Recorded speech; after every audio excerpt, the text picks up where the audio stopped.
নমস্কার। কবি শুভ দাশগুপ্তের কবিতা আমি সুভাষ বলছি। তোমার পাথরে দিয়েছি মালা, এত মালা এত ফুল, তুমিই ঢাকা পড়ে গেছো। তুমি পাথর না হলে রাগ করতে। 56 বছর আগের এক মধ্যরাতে এলগিন রোডের 3 তলার ঘরে আলো জ্বলছিল। চাদর গায়ের এক ছায়ামূর্তি পায়চারি করছিল অবিরাম। বাইরের রাস্তায় ইংরেজ পুলিশের চর সতর্ক সজাগ চোখে দেখছিল। তার সব সতর্কতাকে বুদ্ধু বানিয়ে তুমি তখন অন্ধকার চিরে ছুটে চলেছ আলোর পথে। দেশের মানুষ কাকপক্ষী কেউ টের পায়নি। তুমি চলে যাবার পর 56টা শীত, বর্ষা, গ্রীষ্ম উধাও। তুমিও সেই থেকে প্রত্যেক জানুয়ারিতে পৃথিবীর এ পাড়া ও পাড়া সব মাটিতে তোমার অনশ্বর পায়ের ছাপ, সব রাইফেলে তোমার বুকের বারুদ, সব কুচকাওয়াজে তোমার স্বপ্নের ছন্দ। পরশ পাথরের মতো স্বাধীনতাকে খুঁজেছে তোমার অন্তরে লুকিয়ে থাকা খ্যাপা।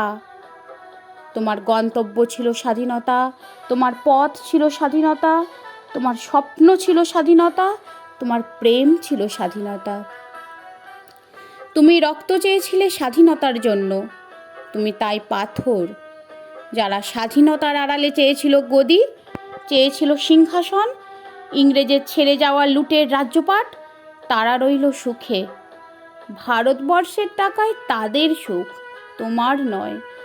ভারতবর্ষের অফিসে আদালতে তাদের ছবি, তোমার নয়। ভারতবর্ষের সংবিধানে তাদের শৈশবোধ, তোমার নয়। ইংরেজ গরিব মানুষকে পায়ের নিচে রাখত, আমরা বড়লোকদের মাথায় করে রেখেছি। স্মাগলার কিংবা ডাকাতকে জোর হাতে সভাপতির আসনে আহ্বান করছি। ইংরেজ এদেশের ধনসম্পত্তি লুট করত, আমরা দেশটাকে বেচে দিচ্ছি। ইংরেজ দিয়েছে চাবুক, লাঠি, গুলি, আমরা দিয়েছি মাস্তান, মাফিয়া, নেতা আর বুলি।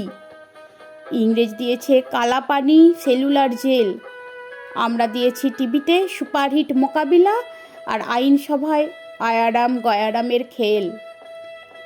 56 বছর আগের এক মধ্যরাতে পরাধীন এই দেশ ছেড়ে তুমি চলে গিয়েছিলে স্বাধীন এক স্বদেশে ফিরে আসার স্বপ্ন নিয়ে।